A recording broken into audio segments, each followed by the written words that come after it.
Welcome to This Explainer. I'm going to be playing the role of your patient professor today.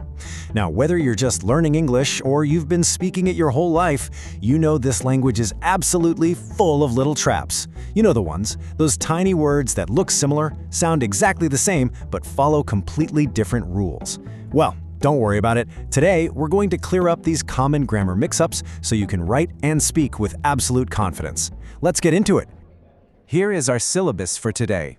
We'll be tackling 4 main areas: spatial prepositions, tricky twins that sound the same, groupings with all and every, and finally, formality and permission verbs. All right, part 1, spatial prepositions, basically how we navigate the physical world. So, a lot of students stumble when describing where things are in relation to each other. Like, are you over something or above it? I want you to picture a gorgeous mountain scene. You've got a small wooden chalet sitting higher up on the mountain than the village down below. There's plenty of open air between them, right? Because it's higher up but with zero physical contact, we say the chalet is above the village. Now contrast that with a cozy bed. Someone is resting and you place a blanket over her.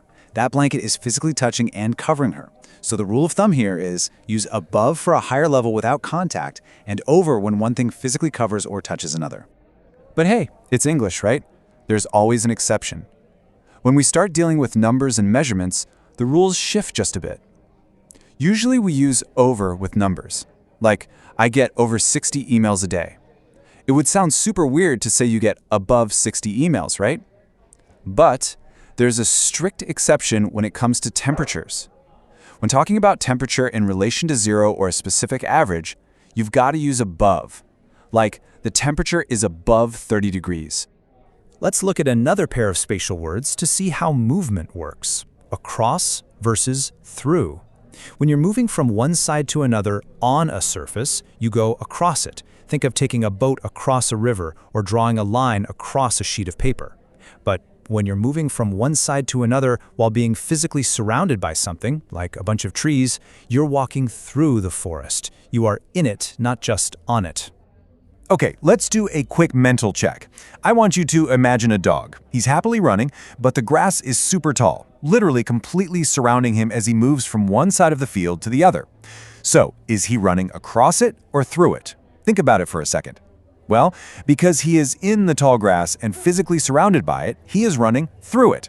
If the grass was freshly cut and really short, he'd be running across the lawn. Make sense? Excellent work. Let's move on to Module 2, Tricky Twins. Nouns versus verbs. First up is the absolute classic dilemma, affect with an A versus affect with an E. Native speakers mess this up all the time. The easiest way to keep these straight is to remember that affect is an action. It's a verb meaning to influence or cause a change. Effect, on the other hand, is a noun. It is the actual end result of that influence. Think of it as action versus result. Check out this sentence. It perfectly illustrates how these two work together. The cold weather affected her health, having a bad effect on her. Do you see how perfectly harmonious that is? The weather did the action, it affected her. And what was the result? A bad effect. Here's another famous set of twins, advice with a C and advice with an S. Advice with that soft C sound is a noun. It's a suggestion. And here is a golden rule you need to remember. It is an uncountable noun. You can literally never say an advice or advices. If you want to count it, you have to say a piece of advice. Conversely, advise with that hard Z sound is the verb. That's the actual act of giving someone that suggestion. Let's test that out right now. Just fill in the blanks in your head for me. I strongly blank you to listen to this piece of blank. You got it? Remember, you need the action first, then the noun. So it's I strongly advise with an S, you to listen to this piece of advice with a C. Great job. Moving right along, we are opening up our third module, groupings. Specifically, all versus every. Imagine a company sends an email out to the staff. They might send it to all employees, or they might send it to every employee. Practically, both mean the total number of people, but mechanically, all lumps everyone together into one giant plural group. Every zooms in and puts the focus on each single individual member of that group. That is exactly why we say all employees as a plural, but every employee as a singular. Let's lock these core rules into memory. You're going to use all with plural and uncountable nouns, like all equipment. You're going to use every with singular nouns. And point number 3 is a super common trap we definitely want to avoid. You can say all my friends, but please, whatever you do, never say every my friends. You just can't put every before determiners like the, my, or his. This choice between all and every can massively change the meaning of your sentence, especially when you're talking about time. Saying we spent all day at the beach means one single continuous block of time, from sunrise to sunset. But if you say we spent every day at the beach, that means over the course of your holiday, you woke up and repeated that individual trip daily. Pretty big difference, right? Now here is a really common student mistake I see pop up in essays all the time. Can you say, she ate all a bar of chocolate?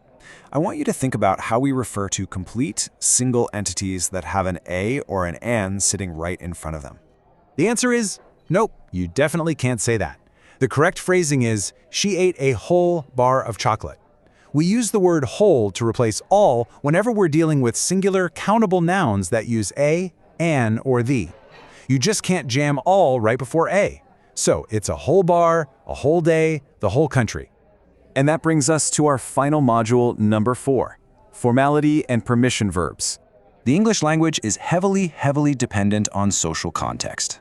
And we have 3 main verbs that basically mean making it possible for someone to do something: permit, allow, and let. Permit is highly formal. You're going to see it on official public signs or in academic writing. Allow is moderate, which makes it perfect for everyday polite conversation. Let is the most informal and casual of the bunch.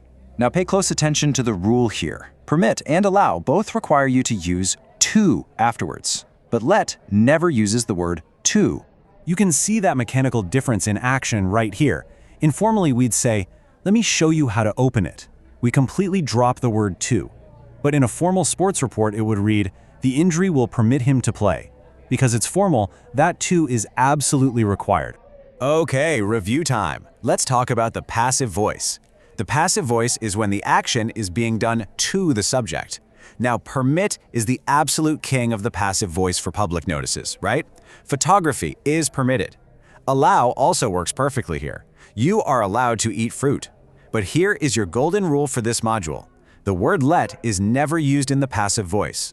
So this brings us to your final boss-level challenge for this explainer. I want you to listen to this sentence. The children were let do whatever they wanted. Based on that passive voice rule we literally just covered, what is wrong with that sentence? How would you fix it? Exactly. You cannot use let in a passive way like that.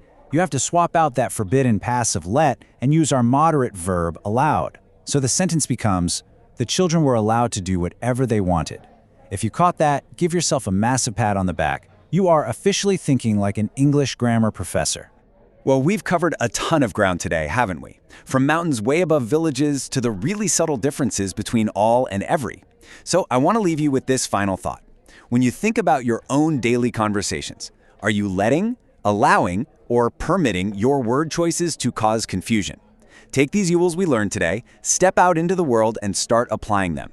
Keep practicing, and I'll catch you in the next explainer. Thanks for being with us. See you on our next video. Let's speak up.